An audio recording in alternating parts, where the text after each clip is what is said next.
When you head down to the Louisville Slugger Museum and Factory, you can learn all about the history of black baseball teams and their connection to the city.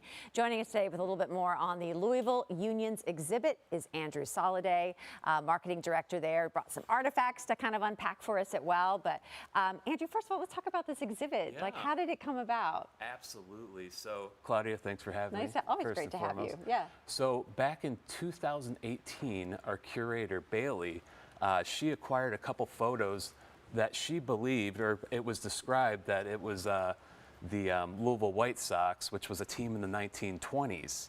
Come to find out, she explored, there you go, there's a nice shot right there. She explored some of the details in the photos, and there was an LU on one of the jerseys, and she said, well, what is that LU all about?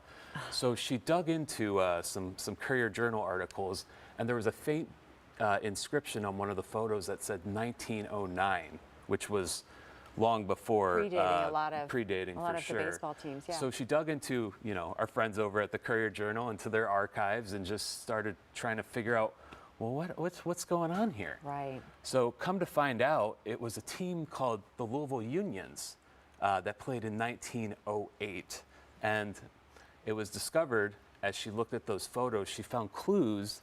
There was we showed a bottle in there from Sunnybrook Distillery. I saw that name and I thought, when was that around? Yeah, Sunnybrook right? Distillery. So yeah, again, that photo was taken in 1908, and that was actually at 28th and Broadway in the Parkland neighborhood.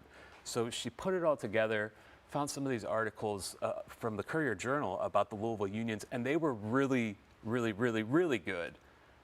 They went 24 and 27 in their 1908 season. So they were a semi-professional team predating the Negro Leagues. Mm-hmm. So we have this on display of the pictures, the Sunnybrook bottle you see there.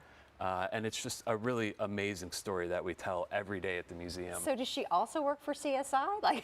Yeah. That is crazy to say in the background I see this, but that I think for what you all do, how phenomenal of a resource is that just from that sleuthing to say, let's create an exhibit and let's tell this community and all the visitors that come from around the world about this baseball team and give them some spotlight here. Yeah, it's just such a valuable and rich story to not only tell about baseball history, but the heritage in this city.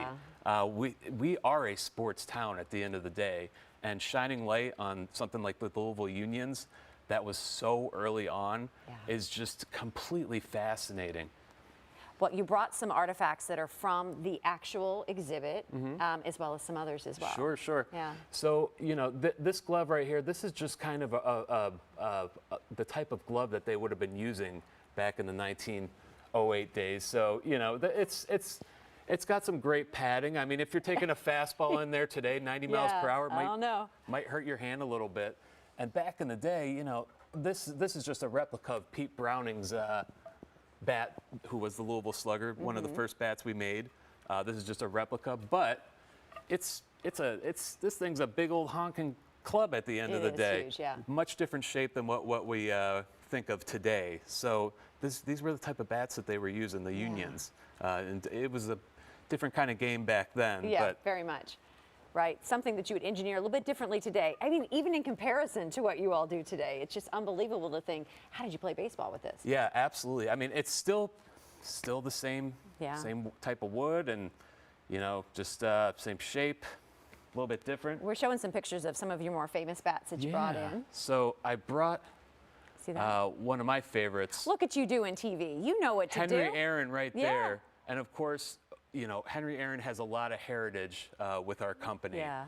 And, he is a player whose bat we allow our guests to just hold on to. This is a game-used bat, so our guests can hold on to this piece of history every day at the museum. And Henry Aaron, of course, was somebody, when he was chasing Babe Ruth's home run record, faced a lot of adversity. Yeah.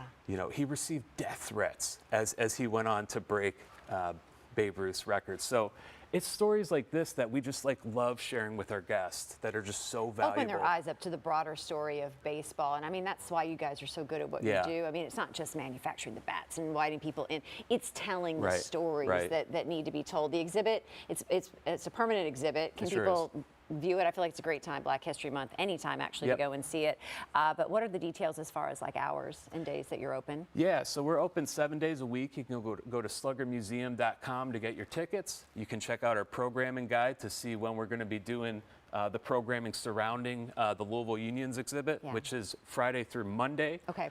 And we can also do it by special request. Wonderful. Andrew, thank you so much for Thank stopping. And you. thank you just for sharing your passion about, I mean, I know you always bring it, but it's just a really special exhibit. And I think the time that you all took to really just dig in and research it, I can only imagine what's next. Yeah. Right? Stay tuned. Okay. Well, then what are you going to bring? Oh my goodness. that's Andrew, right. thank you so much. Hey, for more information, just head on over to sluggermuseum.com.